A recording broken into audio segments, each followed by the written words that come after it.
This is video 1, Introduction to Blender. It's complete beginner's guide. Hello everyone. This video is designed to show you how to use all the main features of Blender while creating a simple 3D model. Since this is first video, I need to inform you that only the main tools will be taught. These tools will be used all the time and will be more than enough to model most of the things you will ever need. In this first video, we will focus on user interface. I expect that by now you have watched video 0, the installation guide, and now have Blender installed on your computer. The first time when you open Blender, you will see a splash screen. This is the image in front of you that shows Blender logo, its file, its version on the right upper corner, as well as you can select if you want to start with new file or if you want to open your recent files if you had some before. If you look into new files, it also shows what kind of possibilities you have with Blender software. It's not only for 3D modeling, but it's also for 2D animation, sculpting, visual effects, and video editing. So please explore those options as well.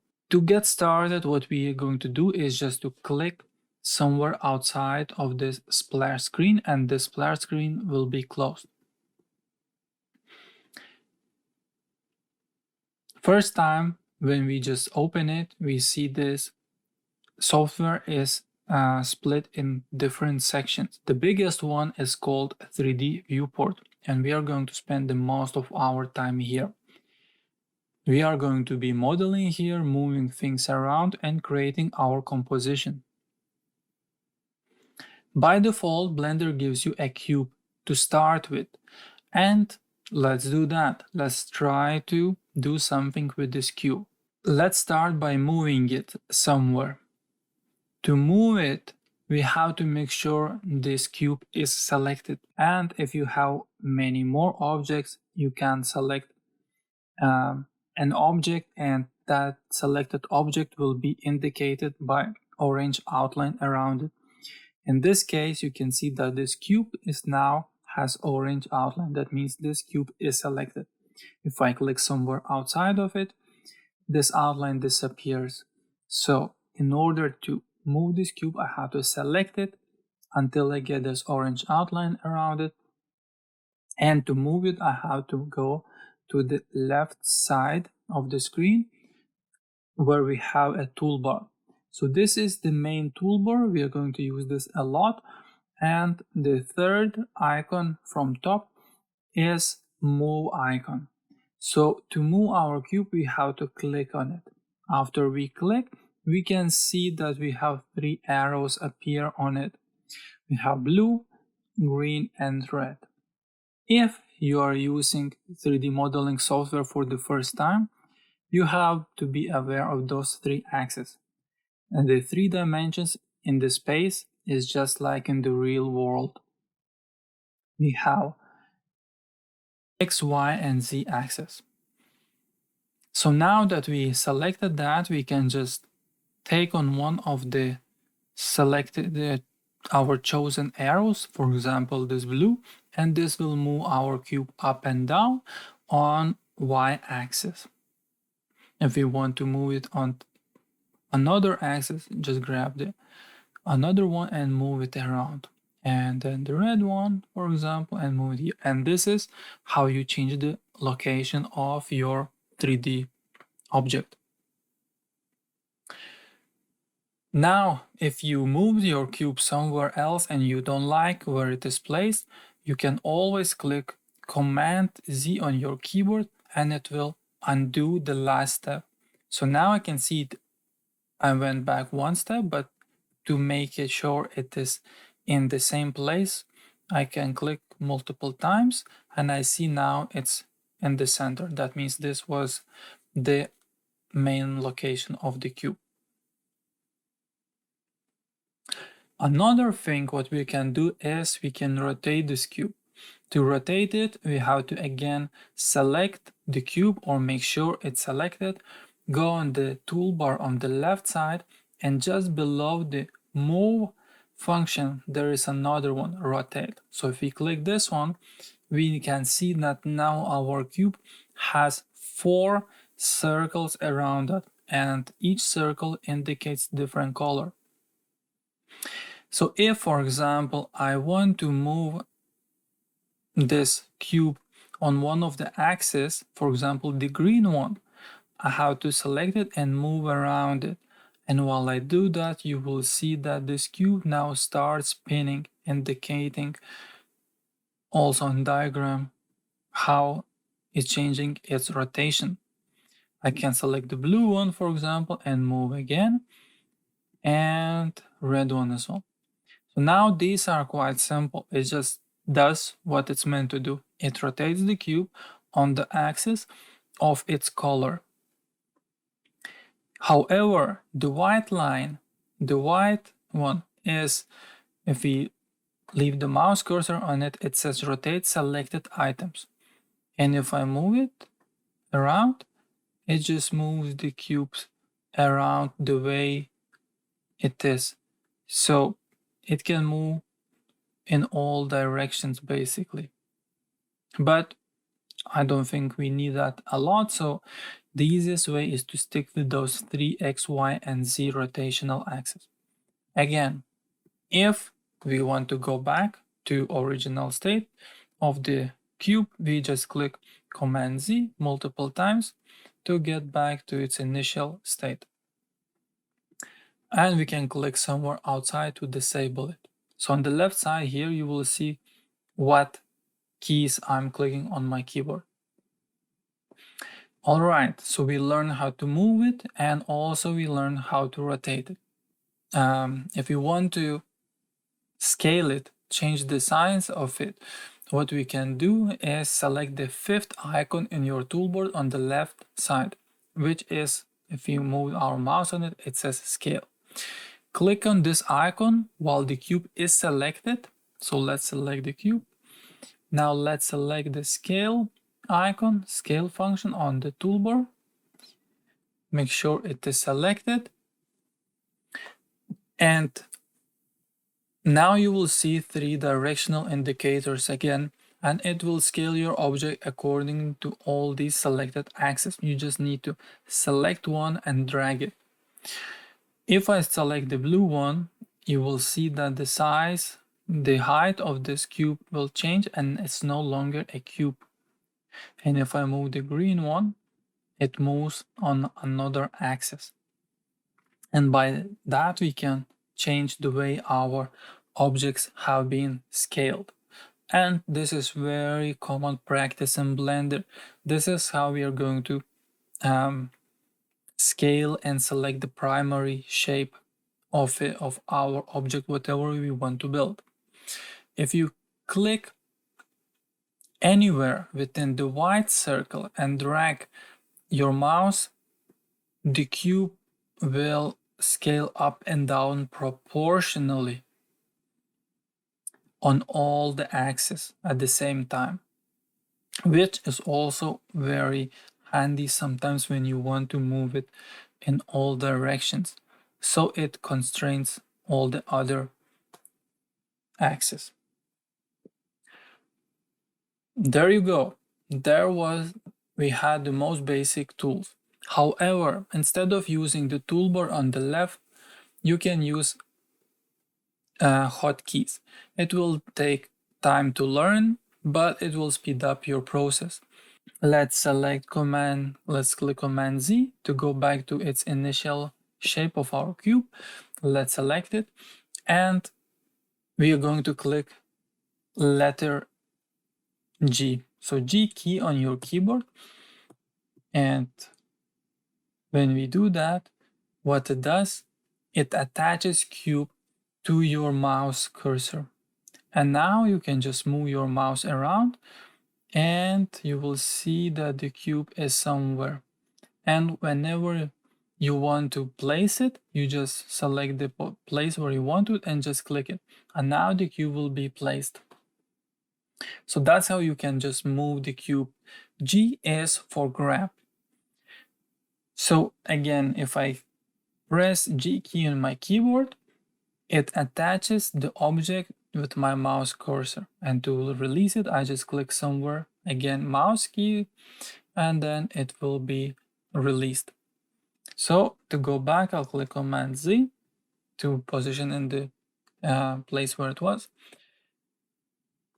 Now, if you click G button to attach it, but now you want to move it only one direction, you can just press another key on your keyboard. For example, let's click X key on your keyboard, and you see the axis will be highlighted.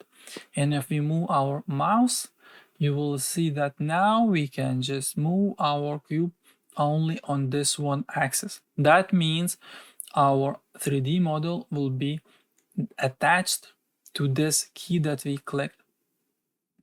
If we want to change it and we say, oh, that was the wrong key, wrong axis, I wanted to move another one, you can just, without releasing the cube, you can just click, for example, Y button, and your cube will be repositioned on another and Y axis, Z axis, and again here. And then if I want just to leave it here, I just click mouse and it stays there. Right now, you can see that this works exactly the same if you choose move function on the toolbar.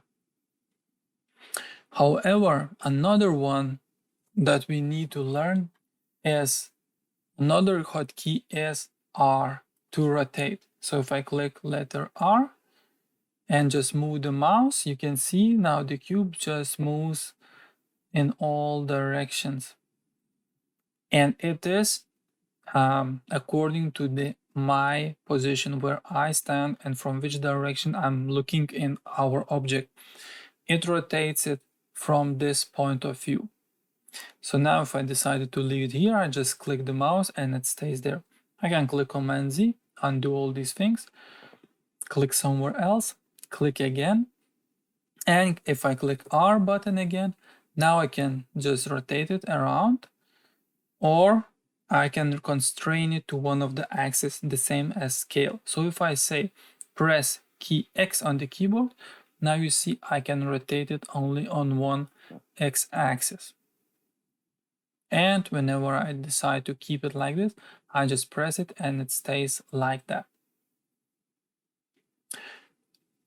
I will click Command Z to undo it, click somewhere else, and the last one is scale. So to scale, again, we click on our object and click S key on our keyboard. And now this scales proportionally in all the directions our cube. And if I want to keep it like that, I just click it here and it stays like this.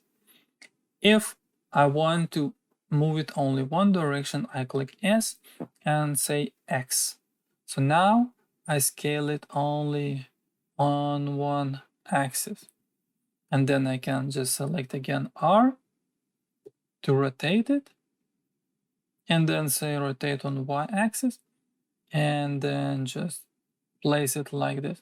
The next important thing is zoom function. You can zoom in or zoom out. You can do that just by using scroll wheel on your mouse. If you don't have a mouse, you can use zoom function by clicking on magnifying glass icon on the top right corner of your 3D viewport. Just click, hold, drag using a mouse or a touchpad. Orbiting to rotate the view. You can do this if using mouse just by clicking the middle mouse button and moving it around. However, this rotates only around the center of the axis. In this case, I will show how to use the icon here. I need to just use my two fingers, and with two fingers I can just move around to orbit around my object from all the sides that I want. I can see it from top, from all the sides, from bottom, and then come back if I want to the initial place. However, this function works well when we are moving around the area when things are centered. But if our object was somewhere else, moved outside of the center, or we have more objects in it and we would like to work with multiple of them, we can just simply simulate that by clicking this cube and moving somewhere aside just to show how it works. So if the object is, for example, here, and if I'm moving again with holding my two fingers on touchpad and moving around, I move around the center of the axis, not the object itself. And for this, if we want to actually rotate around the object or have a better view on this object that we have, this cube in this case, we have to learn another function. We need to learn how to pan in the area. And this is done by holding Shift button on your keyboard, pressing middle mouse button and moving around. Or simply, if you use only laptop, you can hold Shift and with two fingers on your keyboard just move around and you will pan around. And this is very helpful. Now if I rotate again only with two fingers on my touchpad, this time I spin around the object itself, so the object becomes the center of our world. Of course, if you don't have a mouse today, you can use Gizmo if you don't want to work with shortcuts, or if it's maybe too difficult because it's the first day you're working with it. To use Gizmo, you can simply go to this right upper corner and you can select one of the axes. So for example, if I click Z, it will put this object under the camera so I get the view from top. And then I can click X. And by this, you can see that I can turn around the object and it's great, but the problem is that it just positions from exactly one side of it. Of course, I can just move my mouse cursor in the same gizmo area, and once I have this gray outline behind it, I can just click anywhere in this gray area, hold my mouse or touchpad in this case, and just move around with one finger. And it's the same if I would move with two fingers around, not being in that area. So choose which is the better way for you to do that. You can emulate a 3-button mouse on a laptop.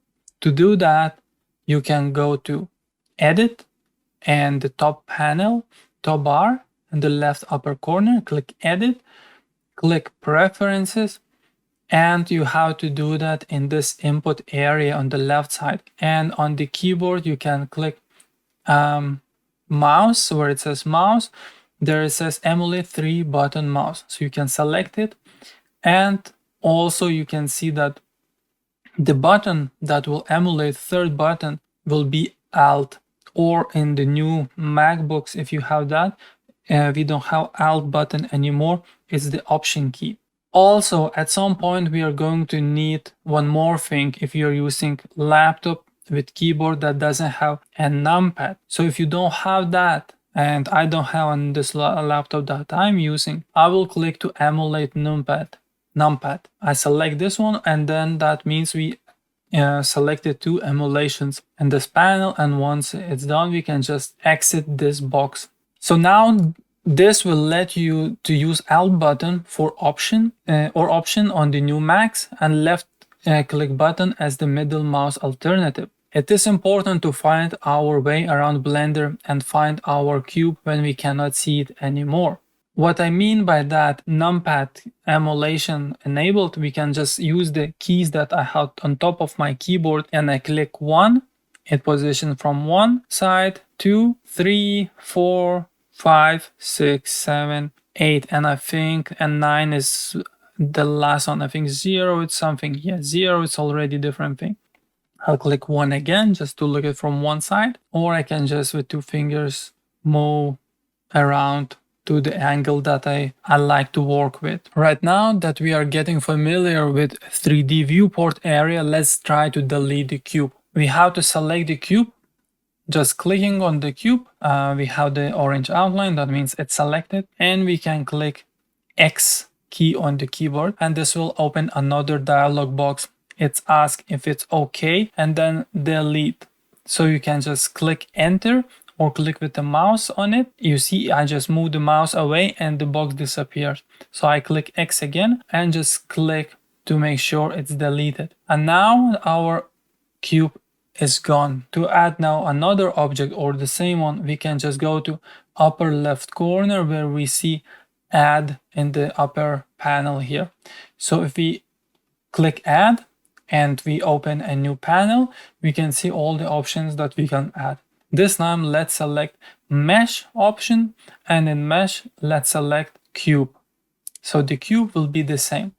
You see, when we start, we have the cube, and again if we deleted it, we can add it again. So this is how it works. This is how you add objects. When we do that, object appears always in the middle of our world, which is the place where all the axes intersects. When we add new object, the object will appear in the place where all our axes intersect. The shortcut to add another object is Shift and A on your keyboard. So if I hold Shift and click A, I will see new panel opens. The same add panel opens, and here I can select an object. This time, instead of adding cube, I will add, let's say I'll add cylinder. I click on cylinder and you will see that cylinder will be added, and actually it is added in the same place. So in Blender you can move things in and out, so the objects will not affect that. So this is great because it helps to have better compositions. And this is the end of video 1. I hope you enjoyed,